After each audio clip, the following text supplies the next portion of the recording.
Welcome back to the GSMC Sports Podcast. I am your host, Jeremy Lapidus, joined today by my friend and co-host, Nolan here. We have covered a lot of stuff in our first hour of the show. We talked about head coaches in basketball, a new one in Phoenix, and who might take over that position in New York, as well as what's going on in college football with the playoff formats. In this segment, we turn our attention to the king of all sports, the NFL. There are some trade rumors specifically around some very solid tight ends. Kyle Pitts potentially on the move, Jonnu Smith potentially on the move, and more. We'll talk about that in just a second. But before we do, remember, if you would like to be an even bigger part of the show than you already are, all you need to do is go to gsmcpodcast.net. Or if you're on YouTube, you can use that super chat feature. If you do either of those two things, a message should pop up on the bottom of the screen for you, me, and everybody else around the world to see. If you do have a burning question about sports, anything at all that you would like to ask, go ahead and throw that in the comments. Throw it in the chat. I will get to it as soon as I possibly can. I appreciate everybody so much for sticking around, talking some sports with me here on a beautiful Wednesday, June 4th. But like I was saying, Nolan, we're going to get a little bit here into NFL football. There's still a lot of offseason to go, but as a team like the Pittsburgh Steelers and OTAs continue to start, they continue to be in the news, not just because they don't really have a quarterback and Aaron Rodgers has been in the news a little bit, but because of the tight end situation, which is not what you would have expected with a team that has a guy that is so beloved as Pat Freiermuth. There had a tight end go down they had a tight end go down with an Achilles injury earlier on in the OTAs, but there's been a lot of talk surrounding trade between them and the Dolphins, with tight end Jonnu Smith being involved. Jonnu Smith, of course, had a breakout year last season with Tua Tagovailoa, really even without Tua over there in that Dolphins system. He ended up being a Pro Bowl level tight end, one of the best tight ends as far as counting stats go last season. He is a very interesting piece. He's a little bit older, so I'm not sure how much this trade is really going to be worth, but he's looking for a brand new contract.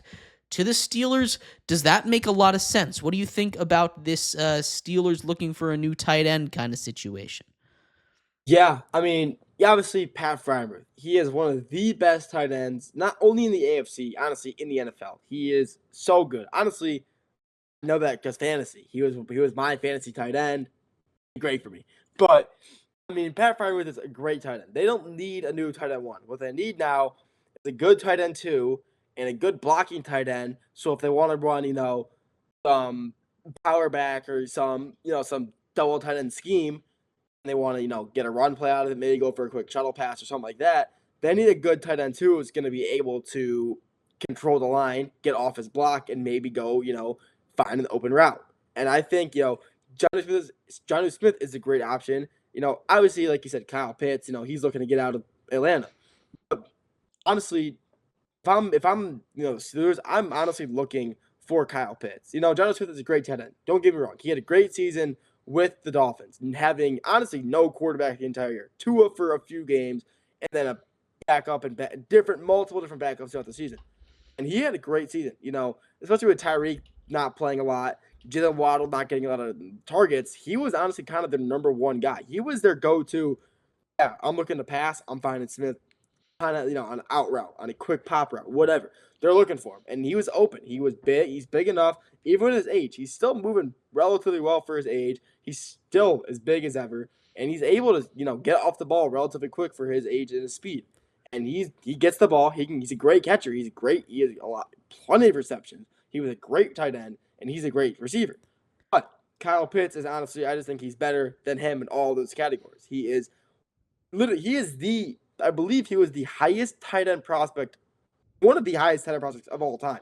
And he's being wasted in Atlanta. Atlanta hasn't done much recently in the NFL. They really haven't. Quarterback, they had Kirk Cousins. Then, they drafted Michael Penix before him.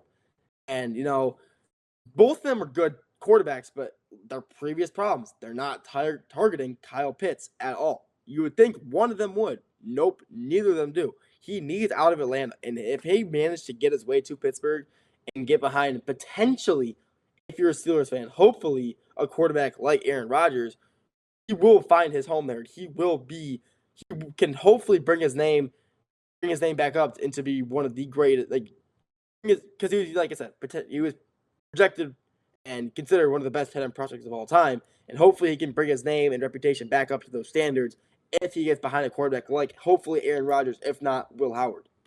Right. Right. No, you're right. It's a very interesting situation, and we'll get to Kyle Pitts in a second, but I want to focus on the Steelers. And it's one of those things that I'm a little confused about for why they're trading for a tight end. You do lose Donald Parham Jr., who I think is a really good contested ball kind of tight end, a little bit of a blocking tight end, but you have Pat Fryermuth, which we've gone over. Definitely a top 10, 12-ish tight end. Not really a guy that's going to set the world on fire when it comes to tight end play overall. But behind him, you want a blocking tight end, you have the blocking tight end, Darnell Washington over there, the big guy out of Georgia. He is not the best receiving tight end, but he's got a little bit of juice out there when you need him. Jonnu Smith is 29 years old. Jonnu Smith is overachieving. He's looking for more money. He's most likely, I should say, not going to get traded, at least in my opinion, with what I'm seeing right now. I think the Dolphins are looking at all these options, and there have been rumors around Kyle Pitts. That one being interesting. I just don't think he is going to be a kind of guy that goes to the Pittsburgh Steelers. The Steelers, if they're making a trade, it's going to be more for a Jonnu Smith level tight end, a guy that, can kind of play a wide receiver position. As much as Kyle Pitts can do it, he's going to be too expensive for the Steelers in their current situation. I think Kyle Pitts also, and maybe I'm being my truth pill over there from Kyle Pitts, my Kyle Pitts truth pill over there. I'm not done with him. I think he's someone that still has the ability to be a very impactful tight end in the NFL. In limited action with Michael Penix, he is someone that was a lot better when you look at his production numbers. It's not going to be, Gronk level. It's not going to be Kelsey level, but for a guy that went in the top 5 in the draft, ahead of guys like Jamar Chase, ahead of guys like Penei Sewell, he just has not really lived up to what you expect in a guy like Kyle Pitts. But I still think he's been solid. He's been a solid tight end, but the expectations that are put on him, he kind of reminds me of a Zion level guy, right? His hype coming out of college was going to be maybe the best tight end of all time, and his hype is what Brock Bowers turned into. Brock Bowers is what he was supposed to be, and he still has the ability to be it. I think having a whole offseason with Michael Penix is going to do wonders for him. I don't know if this is the year he's really going to break out, and I think I need to temper my expectations. I think we all need to start to temper our expectations a little bit with him, as opposed to being a 1,500-yard receiver. Just put him down as a really solid tight end. If he can get into the end zone a couple times, we look at his career a lot different than we do right now. He was still a 1,000-yard receiver his rookie season. He was still a guy that makes plays even if he's not getting into the end zone. It's kind of the same problem that Julio was having down in Atlanta. Maybe there's something in the water over there, but there's a lot of potential tight end movement as we take a look around. But it's not just the tight ends that could be moved. There's also a couple corners that are out there, potential movement in the NFL. Some top guys. A guy that was in the top 10 of PFF's list, although PFF not necessarily the greatest at just listing things. They did their corner list a couple days ago. Jair Alexander is a guy that's been on the trade block for a long time. He's someone that I think is still available. It's going to be a very interesting thing to see if he or a guy like Jalen Ramsey get moved and at what price they might get moved for. There's lots of teams that could use corners, Nolan. But do you see these guys get moved anytime soon, or do you see them just kind of sticking it out with the teams they're on for this season? Okay, first, Jair Alexander. I don't think he leaves. I think he will end up staying in Green Bay. I think Green Bay loves him. The fans love him. And I think Green Bay is a great team. They made the playoffs this year. They had a great record in the very, very good NFC North. I just do not see a reason for him. I don't think he leaves. I don't think the Packers want him to leave. I just don't think they can come to a decision on what the contract wants to be. I think he wants to stay there, but he wants a lot. But I just don't think the Packers are willing to pay that. So if they can finally somehow come to a middle ground and figure that out, he'll stay there because he is a great quarterback. He is one of the best in the NFL. Every time we play the Packers, I am more worried about our offense going against, like an Amon-Ra St. Brown going against Jair. I am scared. Jair's one of the best lockdown corners in the NFL, and he has always been that way since his rookie year, and he's been that forever. And I think he stays. I just don't think he ends up leaving. And then Jalen Ramsey, I think he ends up out of Miami. I think I was seeing this. I was watching ESPN the other day, and they have the Rams going back to go for Jalen Ramsey. They were predicting the Rams are going to be a team that are going to be very heavily focused, key eye on Jalen Ramsey. He obviously was great in LA. He obviously won a Super Bowl with them, and they shipped him off to Miami. And he's still a great player in Miami. Don't get me wrong. He hasn't been the talk of the town over there for sure. But he's still got he hasn't lost any skill since going there. He just hasn't been in the media.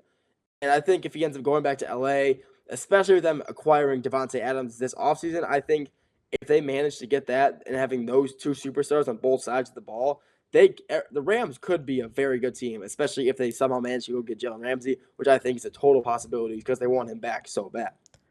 Yeah, no, I think you're right. There's a possibility he goes over there, but being a corner is a young man's game in the NFL. We talk about running backs being a young man's game. Corners are even shorter of a shelf life. They are the best athletes out there on the football field. They not only have to keep up with the fastest players on the field, they need to be able to be big, physical enough to tackle them and lay out a running back or play a little bit, get a little bit of a tackle in there. It is the hardest position to play. It's the hardest on these athletes. And that's why the shelf life is so short. You see a guy like Jalen Ramsey, who is definitely on the downward trend part of his career. You saw the Dolphins give him a way too big of a contract last season, which is why they're probably looking to move off of him. It's just not a good fit over there. Now, I think he is honestly more likely to spend the year in Miami because I think they're asking for too much. He is a very big contract. It's not going to be easy to move off of that. Jair Alexander is a guy that I look at for someone that if there's going to be that corner to be moved, it's going to be him. He's still got a couple years left. He's been dealing with injuries, but when he's out there, like you said, he's still been that lockdown corner. He hasn't shown as much signs of regressions, and I think he's still got a little bit of time left before he really starts to fall off that cliff that we see a lot of corners do.